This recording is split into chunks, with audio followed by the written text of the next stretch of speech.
everyone, it's Laura, and today I'm here to talk to you about The Lost Apothecary. So this book follows two different timelines.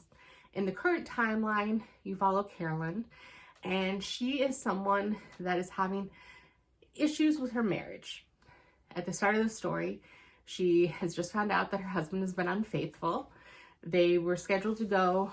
They live in the Midwest of the US. They're scheduled to go to the UK for their 10-year wedding anniversary. And so she ends up going by herself to get some time to think things over, to have some space. And while she's there, she's thinking over her past life decisions, obviously. And one of the things she's upset about is that she didn't apply to be a graduate student and continue her degree. She has an interest in history and people's lives and all of the different stories back then. And she ends up kind of stumbling upon a mudlarking tour group while she's there in London. And that kind of is going down to the river and looking around the mud for any pieces, like someone finds a piece of like Delft pottery, see if there's coins or something. Well, she ends up finding a little blue vial that has kind of a little crude image of a bear etched onto it. And so that piques her interest. And so she goes and tries to find out what it could be. And some people think it might have something to do with an apothecary. And so she tries to see what she can discover based on just an image on a vial. And you then cut to the time frame of 1791, where you follow Nella, who is the said apothecary. And you learn more about her and how her life has also been disappointing in different ways from Caroline, but she loved her mother very much. Her mother was an apothecary before her, had a flourishing apothecary store that was really catered to women and a safe space for them to come and talk about their problems. There was enough areas of the city that were for men and that catered to men. And so this was supposed to be a safe space for women.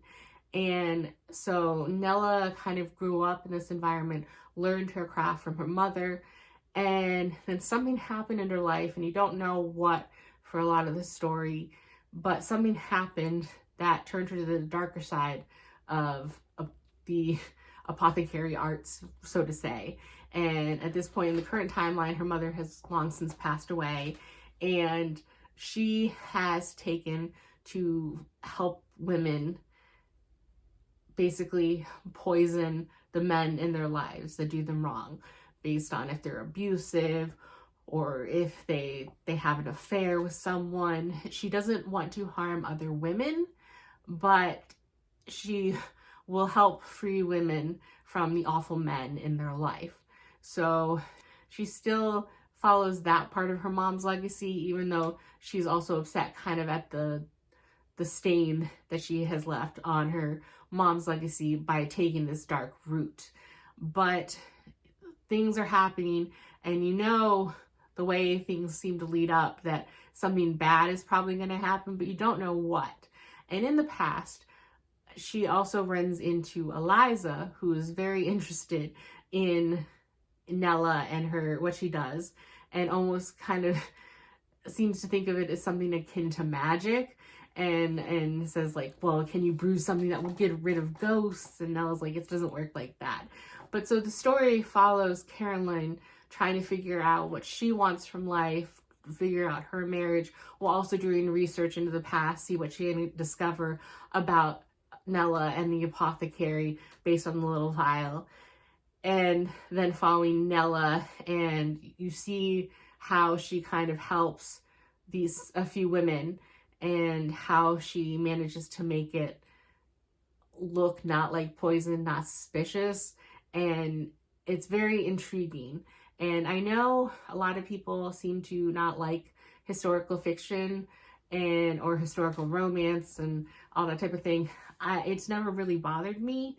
And so seeing how things worked in 1791 and how, you could kills someone, and how limited police resources were.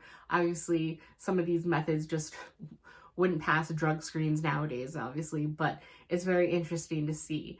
And so I really like the story, and it did go in certain surprising ways, and I wasn't sure how things would end, and I was very eager at the end to know what happened, and I was very engaged by the end of the book. I did get mad at Caroline some of the ways for how she's let her husband treat her, but I think that was done intentionally because of how it ties in with the themes of this book and the women that Nella sees. So as frustrating as it was to see some of the stuff that Caroline let her husband get away with saying, it did seem in line with the book, and where Caroline ends up at the end of the book versus where she is at the beginning, it is a character growth. So I like this book. I don't know yet whether or not I want to keep this on my books for good.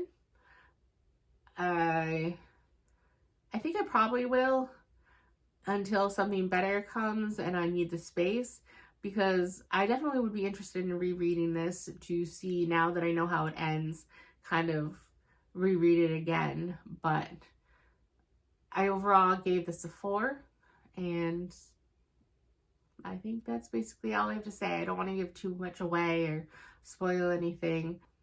4, and I will see you in the next video. Bye.